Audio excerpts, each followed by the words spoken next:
जय माता दी।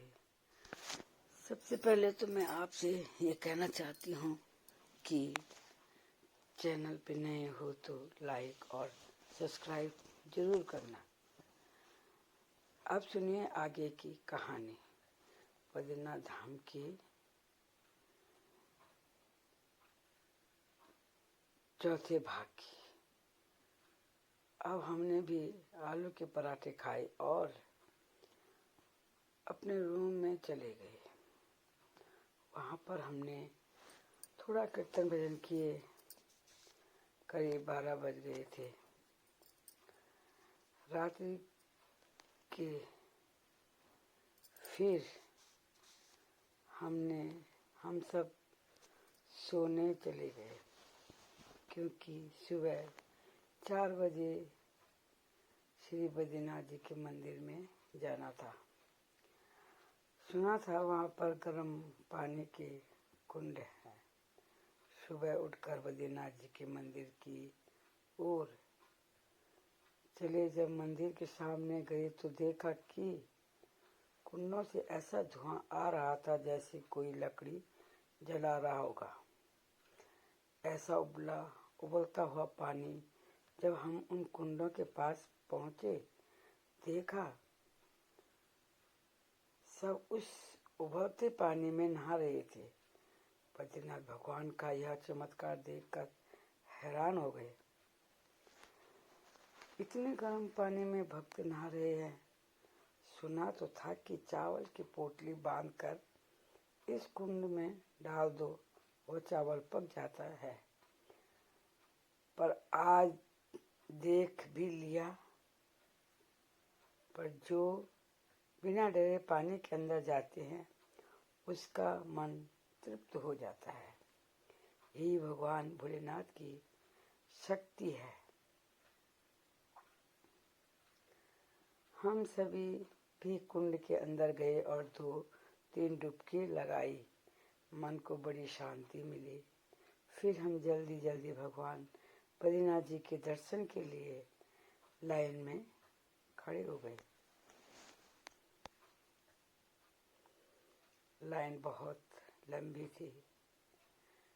लाइन पर खड़े कम से कम 3-4 घंटे लगते भगवान के दर्शन करने के लिए।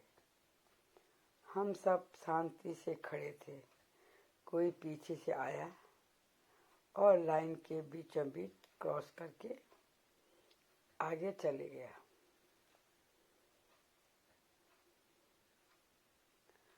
सब शोर मचाने लगे। तब किसी ने कहा, हम स्टाफ के, इसलिए हम जा सकते हैं। फिर क्या था, हमारे साथ सीमा तो थी। सीमा ने कहा, हटो हटो, मुझे जाने दो, मैं बद्रीनाथ भगवान के स्टाफ की हूँ। किसी की समझ में कुछ नहीं आ रहा था कि क्या कह रही है। बद्रीनाथ भगवान के स्टाफ की कहाँ से हो गई। फिर पीछे से किसी ने कह दिया, तुम कैसे हो गई स्टाफ की।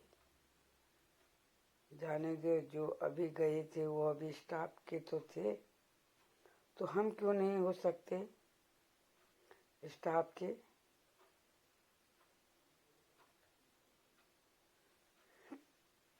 हम तो भगवान कृष्ण के हैं। किसी की समझ में कुछ नहीं आ रहा था क्या कह रही है। हम सब उसे चुप करने को कह रहे थे। उसको बोल रहे थे, चुप हो जा सीमा। तो चुप होने का सीमा तो चुप होने का नाम नहीं ले रही थी। सिवाय सबको कहा, आप एक तरफ हो जाओ, हम स्टाफ के हैं और हम सारे हैं, मैं अकेली नहीं हूँ। मेरे साथ में मेरे स्टाफ के हो गए, हम सबको जाने दो।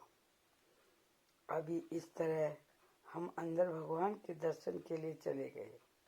हमने उसको बोला कि सीमा ऐसा गलत मत कर, पर सीमा मानने वाली नहीं थी। जब हम वहाँ दर्शन करके बाहर आ रहे थे तब सीमा जोर जोर से हंसने लगी। यहाँ सच्चाई का बोलबाला नहीं है, हर जगह झूठ चलता है। जहाँ हमने 3-4 घंटे लाइन पर खड़े रहना था, वहाँ आधे घंटे में काम हो गया। हम सबसे आगे चले गए और भगवान बद्रीनाथ जी के दर्शन करके बाहर आ गए और वहीं पर बैठ गए। वहाँ पर कीर्तन भजन हो रहे थे, हम भी उनके साथ कीर्तन भजन करने लगे। थोड़ी देर तक करे, फिर हम ऐसे बैठे रहे। तब सीमा ने कहा, देखो आज की दुनिया कैसी है, बिना चाल चले यह दुनिया किसी को जीने नहीं देती। जहाँ पर जैसा माहौल होता है वहाँ वैसे ही करना चाहिए। भगवान का घर हो चाहे कोई हो, हम सब उसको बुरा भला कह रहे थे कि ऐसा क्यों किया तूने। हम जब लाइन पर खड़े थे तब हम जा लेते, चलो जो हुआ सो हुआ। अब हम बद्रीनाथ मंदिर से नीचे उतरे और मार्केट में आ गए। फिर हमने अपने पसंद की चीजें खरीदी और फिर रूम में आ गए, क्योंकि आज घर आना संभव नहीं था। शायद 3 बज गए थे, इसलिए हम वहीं रुक गए। कल सुबह 5 बजे का आने का बना दिया था प्लान। रात को हमने फिर पराठे खाए और थोड़ा घूमने लगे। घूमते घूमते 10 बज गए थे। रात को कमरे में आकर सोने की तैयारी करने लगे, क्योंकि सुबह फिर सफ़र करना था। जैसे हम गाड़ी में बैठे, हमने देखा ज़्यादा से ज़्यादा गांव वाले वहाँ से पलायन कर रहे थे, क्योंकि नवंबर दिसंबर में वहाँ बर्फ गिर जाती है।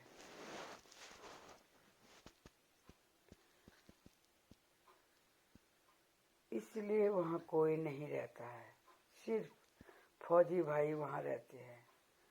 गांव वाले अपनी गाय बकरियां सब कुछ दूसरी तरफ ले जा रहे थे, जहाँ उनके अपने घर बना रखे होंगे। हमने भी अपना सामान लिया, गाड़ी में रखा और चलने लगे। पता नहीं क्या हुआ, ऐसा सबके कान एकदम बंद हो गए, कुछ सुनाई नहीं दे रहा था। पूरा घूम घूम की आवाजें आ रही थी। एक सोचता मेरे ही कान बंद हो रहे हैं, दूसरा सोचता मेरे कान। सबके कानों से सुना नहीं जा रहा था। सब आपस में जोर जोर से बातें करते आ रहे थे। कम से कम 10-15 किलोमीटर तक चले। उसके बाद हनुमान चट्टी आता है, वहाँ पर हमने गाड़ी रोक कर थोड़ा रुके, फिर जाके कान हमारे खुले। ठंड के कारण कान बंद हुए होंगे शायद। थोड़ी देर हम हनुमान मंदिर में बैठे रहे, फिर चले सफर पर।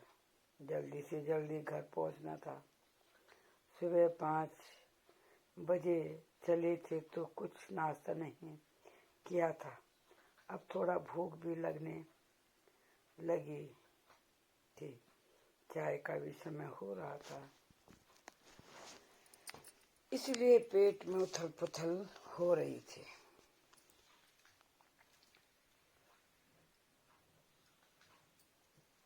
सोच रहे थे कहाँ जाकर नाश्ता किया जाए। फिर जोशीमठ में जाकर हमने नाश्ता किया और आगे का सफर के लिए रवाना हुए। हम सोच रहे थे जल्दी से जल्दी नीचे शहर की तरफ आ जाए। इससे आगे की कहानी अगले भाग में।